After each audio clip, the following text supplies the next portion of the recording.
Welcome back for another video. Who are the best players to buy for Game Week 18? There's no fixture for Brentford or Man City this game week, so we've got 9 games to be played over Thursday to Sunday. In this video we'll be looking at the best transfers this week thanks to FPL review projections. With such a packed schedule, now's the perfect time to become a Fantasy Football Scout member with a ton of fixtures to take advantage of. Members tools like the data tables, the fixture ticker tool, player comparisons and the team planner all included. The beta version of the new members area has just gone live as well, where you can view your live rank and tons of other new additions. Click the link in the description below to become a member, and it also supports the channel. Starting off with the goalkeepers, and top this game week is Martinez with 4.3 points home to Sheffield United. He's kept 4 clean sheets this season, and after 16 game weeks, Sheffield United's 13 expected goals ranks worst in the league. Martinez also topping the league for projections over the next 5 among all keepers.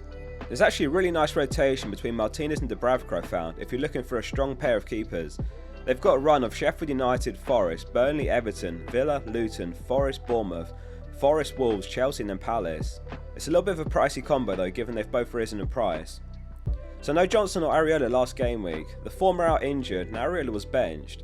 Moyes did say post-match though that he wanted to give Areola's wrist a bit more time to heal, so there could still be some hope if you've got him. Leno's a point clear as the top scoring goalkeeper in the game at the moment, and he's second on the projections this week with 4 points. Fulham are home to Burnley on Saturday afternoon. Sanchez could be looking at a return date of late January. It's a shame that Petrovic is also 4.5 mil. He does make the table this week with 3.5 points for their game against Wolves on Sunday to close Game Week 18 off. 6 clean sheets for Pickford now. No keepers kept more this season, though now's probably not the right time to buy him before Spurs and then Man City. Everton's fixtures have improved slightly from Game Week 20, which might be the time to consider him. Only 4.4 mil, he's been great value recently if you've had him. Let's have a look at the defenders. And we've got Villa's back line in the whole table this week. We've got Digne, Pau Torres, Diego Carlos and Konsa. If you're looking at which to buy, Pau for 4.7 mil and Konsa for 4.5 mil, the two standouts. Emery did comment on Pau Torres after the game though with regards to potential injury. He said, "Hopefully it is a small injury, hopefully. The big problem today is the red card for Camera." Fortunately, their game against Sheffield United on Friday, so we'll get another update nearer the time in his press conference. Digne is the high upside pick, but it is worth noting that Alex Moreno is also an option for Emery in left back. In fact, he scored last match starting there with Digne suspended for the Brentford game. So Trippier has also served his 1 match suspension and he's projected 4.4 points. We know Luton away is no easy fixture, but there's still good clean sheet potential here. And then he's got Forest, and then Liverpool, and then Man City. With Newcastle out of Europe, they'll have less midweek football for the rest of the season, and he might be a season keeper from here onwards. The rest of the Newcastle backline is a bit of a question mark. Burns started in left back last match and Livramento right back, and Burns scored. He registered 1.16 expected goals with 2 big chances. Cher came off injured. Botman made the bench and came on for a cameo, his first minutes since Game Week 6. Some Newcastle fans want to see Livramento used indefinitely in left back, as he's played very well in Burns' absence, though Howe may rotate the two, and he could even start Burn again for the height required against Luton, who have been consistently netting off set pieces as of late. Burn man marking Adebayo would be logical. Newcastle playing the League Cup on Tuesday before Game Week 18, which might tell us more. Everton, Fulham, Chelsea, Liverpool and West Ham, the other sides involved in the League Cup quarter-finals before Game Week 18. The sensible thing to do is hold your transfers until those games are played. If Cher is out, then Lascelles looks good for another game week at least. Pedro Porro is projected 4 points and he's home to Everton. He's the 4th top scoring defender and he's got 6 assists this season. Impressively, all of those 6 assists came in games that he conceded. If he can keep a clean sheet and pick up an attack in return, there's a double-digit haul on the cards at some point. At 5.5 mil, he's a very good pickup still.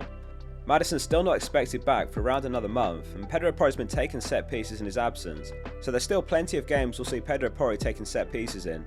The big question is Trippier or Trent. Trent's top among all defenders for projected points over the next 5 with 20.9, Trippier's on 15.8. Trent has scored 66 points over the last 9 games at a rate of 7.3 per game, and he's got an expected goal involvement every 241 minutes over that run. So in terms of projected points, Trent leads. If you sold Haaland, one way of looking at it which might help is whether you'll need to sell them to buy Haaland back if you sold him. Trent's 8.2 mil, so you might have to sell him, whereas Trippier, with that extra 1.3 mil in the bank, will go a long way. Something to weigh up, as you might save yourself a transfer down the line. Onto the midfielders, and for Game Week 18, Son tops the table with 6.1 points, and then it's actually Douglas Luiz in second with 5.3, and then Salah with 5.1. If you've got the Son and Watkins double up, they're looking like the two standout captains. Let us know in the comments who yours is. Son's home to Everton, who as we know have been a resolute defence in recent weeks. If they can carry that form into Gameweek 18, it won't be an easy game for Spurs. And Douglas Luiz is back after his 1 match suspension. He's got 5 goals and 2 assists this season, on set pieces and penalties for Villa. Lots of routes into points for 5.5 mil. Andreas also makes the table this week, but for only 0.2 mil difference between him and Douglas Luiz, the Villa mid makes more sense. Palmer not on the table this week. At 5.6 mil, he's looking like the best of the bunch in that price bracket, after a 14-pointer against Sheffield United. Since Palmer became a starter for Chelsea, only Salah's 7 points per game can beat Palmer's 6.8. Palmer's third in the league for points over that run as well. He's projected 3.8 points this game week. Richarlison's got 3 goals in his last 2 games and he's only 6.7 mil. He has somewhat overperformed his XG with those 3 goals coming from 1.1 XG. Looks a great pickup though, and in 3 game weeks time after Son leaves for the Asian Cup, he'll be their main man for goals.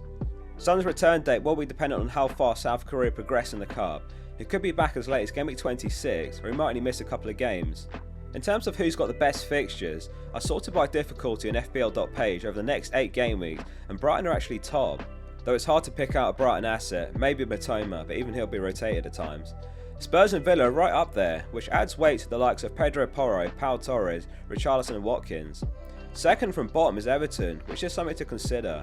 Points chasing on Pickford might be costly. And third bottom is Liverpool, which is also a consideration with regards to Trent. Newcastle are exactly mid-table over the next 8. Bowen is someone that a lot of us have seemingly forgotten about. He netted for the 10th time of the season last match, and only Saka, Son and Salah have got more points among midfielders. West Ham have a pretty good block of 5 games ahead, with Man United, Arsenal, Brighton, Sheffield United and then Bournemouth. Given he does have Arsenal in Game Week 19, then Game Week 20 could be the optimal time to pick him up, or in Game Week 21 as a Salah and Son replacement when they're gone. Gordon just misses out on making the table with 4.1 points this week. A slightly fortunate assist on the weekend for a 6-pointer. He really needs a rest, and hopefully that comes in the League Cup, but he won't be surprised if he plays every single match. It could really depend on Isak's fitness, who can play in left wing, or it could depend on midfielder availability, with Joelinton also an option in left wing rather than midfield where he's normally used. Saka's also projected 4.1 points this week, the same as Gordon. On to the forwards, and we'll keep it brief this week. Top this week is Watkins with 6.6 points. For comparison, Son was on 6.1, so not a massive difference, but Ollie is top for Game Week 18. If you haven't got him, then he's a priority transfer this week, as he'll be heavily captained, and if he returns, it'll be very damaging to your rank. Solanke in second with 4.5 points. Beyond those two though, there's really no forward transfers leaping out right now. Isak's been nursing a groin injury and he missed the weekend's game. Darwin's been a huge disappointment, especially for those that sold Watkins for him before Liverpool hit a great run of games.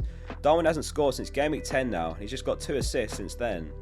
And Nkunku's someone that a lot of managers have on the watch list, an unused substitute last match, so he's still yet to make his Chelsea debut. But after Jackson leaves for AFCON, he could be a great pick for 7.3 mil. He's a class player and it's going to be exciting to finally see him in action, and another forward to consider, and in his case extremely low ownership. There's more FPL content to come before the Game Week 18 deadline, so make sure you're subscribed so you don't miss out. Don't forget to hit the link in the description as well to become a Scout member. Thanks very much for watching, see you soon for the next one.